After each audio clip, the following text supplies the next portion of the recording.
नमस्कार, प्रभात साक्षी news network और आप सभी का स्वागत है।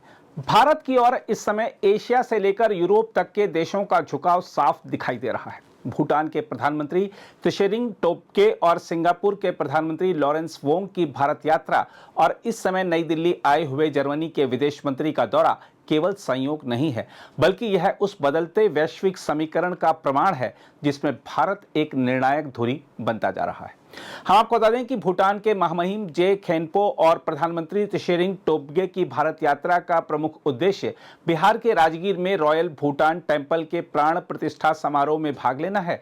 यह केवल धार्मिक आयोजन नहीं, बल्कि भारत भूटान के गहरे सांस्कृतिक और आध्यात्मिक संबंधों का प्रतीक है।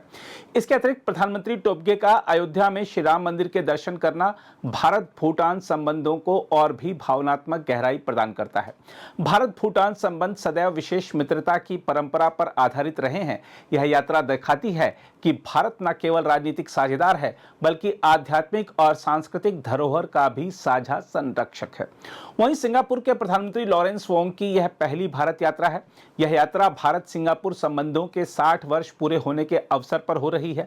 सिंगापुर भारत की एक्ट ईस्ट नीति का प्रमुख स्तंभ है और दोनों देशों के बीच आर्थिक, सामरिक और तकनीकी सहयोग लगातार बढ़ रहा है। प्रधानमंत्री मोदी और प्रधानमंत्री वोंग की बैठकें दोनों देशों के बीच कॉम्प्रिहेंसिव स्ट्रेटेजिक पार्टनरशिप को नई ऊर्जा देंगी। इस यात्रा का महत्व इसलिए भी बढ़ जाता है क्योंकि सिंगापुर एशिया प्रशांत क्षेत्र की राजनीति और व्यापार का एक अहम केंद्र है और भारत यहां अपनी सक्रिय उपस्थिति को मजबूत करना चाहता है। इसके अलावा इस समय भारत आए हुए जर्मनी के विदेश मंत्री की यात्रा यूरोप के साथ भारत की रणनीतिक साझेदारी को रेखांकित करती है।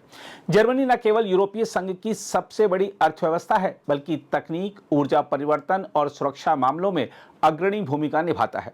ऐसे समय में जब यूरोप रूस यूक्रेन युद्ध से प्रभावित है और चीन के बढ़ते प्रभाव को लेकर चिंतित है, भारत उसके लिए एक भरोसेमंद साझेदार के रूप में उभर रहा है।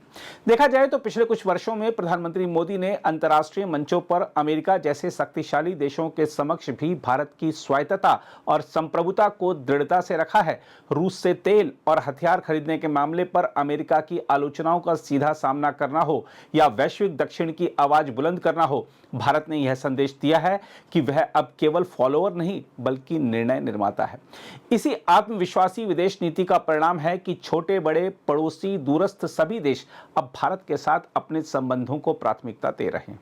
बहरहाल, भूटान का सांस्कृतिक जुड़ाव, सिंगापुर का रणनीतिक सहयोग और जर्मनी का यूरोपीय दृष्टिकोण, ये तीनों यात्राएं मिलकर यह संकेत देती हैं कि भारत अब केवल क्षेत्रीय शक्ति नहीं, बल्कि वैश्विक राजनीति की नई धुरी बन चुका है। आने वाले वर्षों में भारत की यह बहुआयामी कूटनीति ही उसके लिए सबसे बड़ी ताकत सिद्ध होगी। अगर आप भी लेना चाहते हैं देश दुनिया की तमाम जानकारी, तो आज ही सब्सक्राइब करें हमारे चैनल को। साथ ही नीचे दिए बेल आइकन को जरूर दबाएं ताकि हर अपडेट आप तक पहुंच सके।